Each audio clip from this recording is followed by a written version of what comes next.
நாம் தமிழர் கட்சி சீமான் கிட்ட நிறைய கேள்விகள் கேட்க வேண்டியிருக்கு. அவரோட வலைத்தளங்கள் எல்லாம் நாங்க கேட்டிருக்கிறோம். ஐந்தாம் தமிழர் சங்கம் சார்பா நிறைய கேள்விகள் கேட்டிருக்கோம். அதுல முக்கியமா 5 கேள்விகள் இப்போ கேட்டுட்டு இருக்கிறோம். அது சோசியல் மீடியாலே கேட்டுட்டு இருக்கோம். அவர் அதுக்கு பதில் சொல்லணும். இல்ல அவர் தமிழர் கட்சி உறுப்பினர்கள் சொல்லட்டும். யார் வேணாலும் சொல்லலாம். அவரு தமிழ் தேசியம் பத்தி பேசுறாரு. அவர் தமிழரான்னு ஒரு கேள்வி இருக்கு. அவர் 2004ல ஒரு படம் எடுத்தாரு. கதை, வசனம் எல்லாம் எழுதி ஒரு படம் எடுத்தாரு. அது 2005ல ரிலீஸ் ஆனுச்சு. அந்த படத்துக்கு பேரு தம்பி. தம்பின்னு ஏன் பேர் வச்சான்னா, அது ஒரு போராளியோட கதை. போராளி யாரா இருக்கும்னா, நம்ம தலைவர் பிரபாகரன் அவரை செல்லமா தம்பின்னு கூப்பிடுவாங்க. அதனால தம்பின்னு எடுத்திருக்காரு. சரி, போராளிய தம்பின்னு பேர்ல எடுத்திருக்காரு தலைவர் பிரபாகருக்காக. ஆனா அதுல ஹீரோயினா நடிச்ச பொண்ணு ஒரு சிங்கள பெண். அவங்களுக்கு தமிழ் கூட பேச தெரியல. தத்து பித்துன்னு பேசுறாங்க. அவங்க டப்பிங் தான் கொடுத்தாங்க. அப்போ 2004, 2005ல அவர் அரசியல்லையும் இல்ல. அப்போ அவருக்கு தெரியும் தானே, தலைவர் பிரபாகருக்காக நம்ம எடுக்கிறோம். ஆனா அதுல ஒரு சிங்கள பெண்ணை வச்சு ஹீரோயினா எடுக்கிறோம், தமிழ் தெரியாத ஒரு பெண்ணை எடுக்கிறோமேன்னு அவருக்கு தெரியல.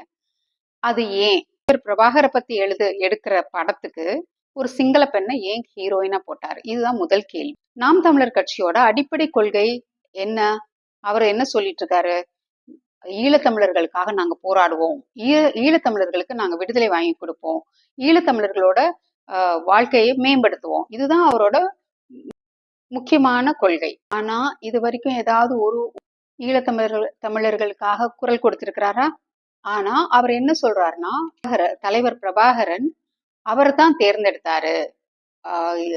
தமிழ் தேசியத்தை நான் இலங்கையில பரப்புறேன், நீங்க அங்க தமிழ்நாட்டுல பரப்புங்கன்னு சொல்லி அவர் சொன்னதா சொல்றாரு. அவர் தலைவர் பிரபாகரன் இவரை சீமானை ஏன் தேர்ந்தெடுத்தாரு? அவர் அப்போ அரசியல்லையும் இல்ல, பாப்புலராவும் இல்ல.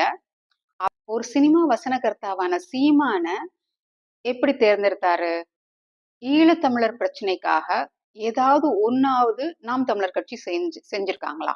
ஈழ போராட்டத்துக்காக நிறைய போராட்டங்கள் சுப முத்துக்குமார் காவேரி பிரச்சனைக்காக, ஈழ பிரச்சனைக்காக, வீரப்பனின் செயல்பாட்டிற்காக இது நிறைய இடத்துல அவர் பேசியிருக்காரு. அவர்தான் தமிழர் கட்சியின் பக்கபலமா இருந்தார். மாநில ஒருங்கிணைப்பாளராகவும் இருந்தாரு. அவரை பட்ட பகல்ல சிசிடி கேமரா இருக்கிற இடத்துல படுகொலை செஞ்சிருக்காங்க. ஆனா நம்ம சீமானவர்கள் அவரோட படுகொலையை பத்தி பேசவும் இல்லை, அவருக்கு இரங்கலும் தெரிவிக்கவில்லை.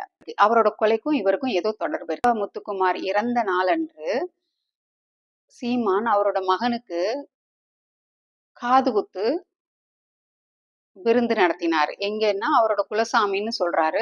காளையார் கோயில் பக்கத்துல இருக்கிற வீரகாளியம்மன் கோயில்ல ஒரு மகனுக்கு விருந்து 108 கிடா வெட்டி 25 லட்சம் செலவு பண்ணி ஒரு விருந்து நடத்தியிருக்காரு.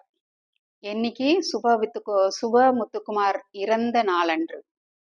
இதுல நம்மளுக்கு காது குத்துறாரு. ஆரியமும் திராவிடமும் சீமான பத்தி என்ன சொல்லுது? சீமான் ஒரு கிறிஸ்துவர். அவர் செபாஸ்டியன் சைமன் கேள்வி கேட்டிருக்கிறாங்க. உங்க பேரு சைமனா, இல்ல நீங்களே வச்சுக்கிட்ட பேரா? சீமான்ங்கிறது நீங்களே வச்சுக்கிட்ட பேரான்னு அவருக்கு அதுக்கு மழுப்பலாதான் சொல்லுவாரு, இல்லைன்னா கோபப்படுவாரு. பார்க்காம ஏன் என் முடிய பாக்குறீங்க அப்படின்னு கேட்பாரு. பேர்ல என்ன இருக்கு? என் பேர் நாயா கூட இருக்கலாம். கிறிஸ்துவரா இருந்தாலும் தப்பே இல்ல.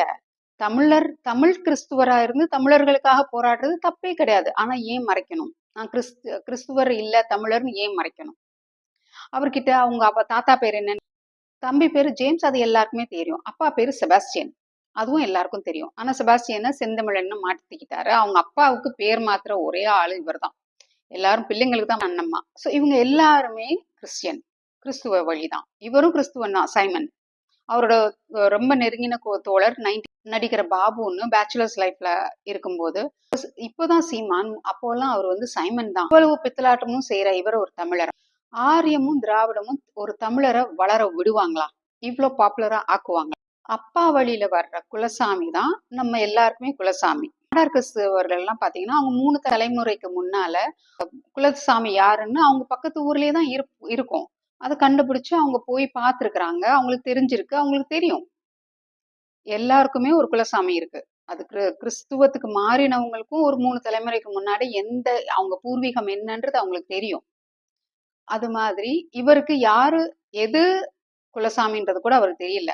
அவங்க அம்மா என்ன சொல்றாங்கன்னா, அவங்க அம்மா இவங்க அப்பா வழியில தான் குலசாமி இருக்கணும். ஆனா அவங்க அம்மா என்ன சொல்றாங்கன்னா, எங்க குலசாமி யாருன்னா, எங்க மாமியாரோட குலசாமி.